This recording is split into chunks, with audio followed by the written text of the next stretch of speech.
But it seems to me that those of us involved in aid and development are not able to chew gum and walk at the same time. And why do I say that? I say that because for years, right through my career, we talk about aid and development as if they're the one and the same thing. They're not. They're not one and the same thing. They're not mutually exclusive. They can work together, but they're quite different. And it grieves me to say that after 50 or so years of working in the development field in Australia, in the so-called welfare, charity, aid field, I think we've learnt very little. In fact, I think we've probably gone backwards. Aid, welfare is important, but it's about giving things to people. It's about doing things for people. Welfare, development is much more about working with people. And if you're going to work with people, you need to understand them. You need to respect them. You need to learn from them. You need to genuinely believe in them.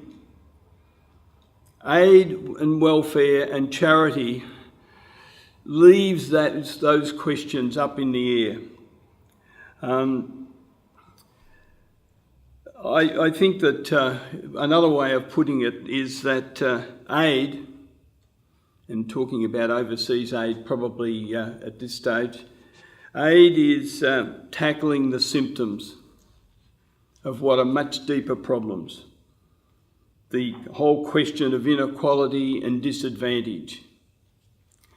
And of course, when we talk about inequality and disadvantage in developing countries, so-called developing countries, I mean, that language is just a real problem, because developing country implies that there's something over here that's a developed country.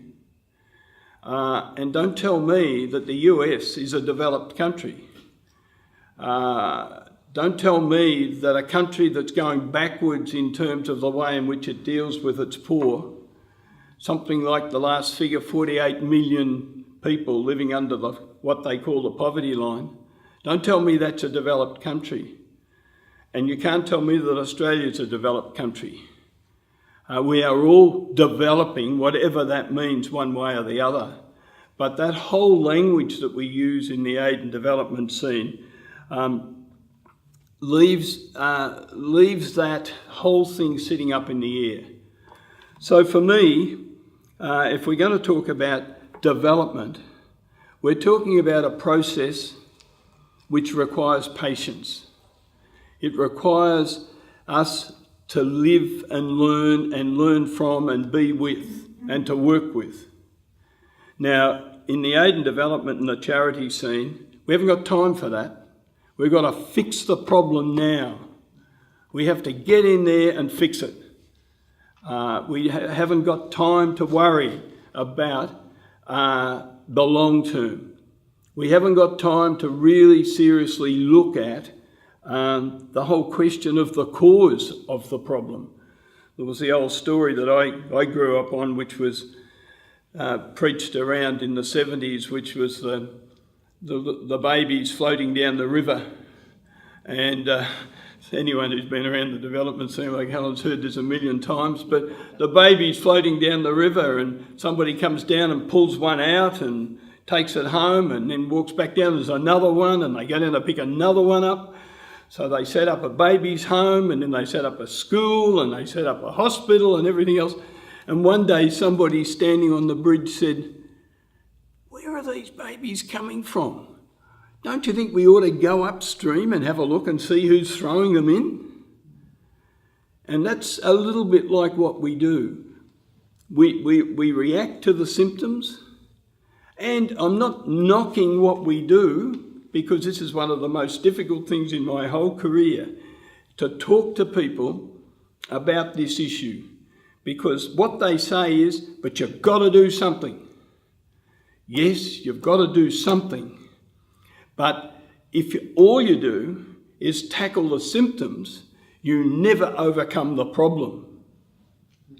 And so who is it in the development scene today who is really tackling the real issues?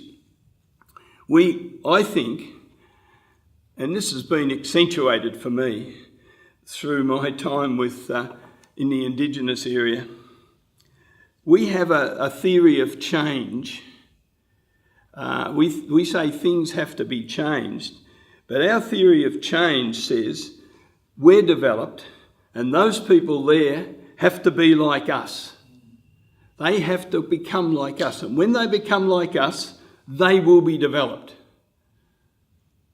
which leaves out their whole way of life. It leaves out their religion, it leaves out their culture, it leaves all that out. And you can see that in the asylum seeker stuff that's going on at the moment. I think the majority of Australians, under the surface, believe that these people have got to be just like us.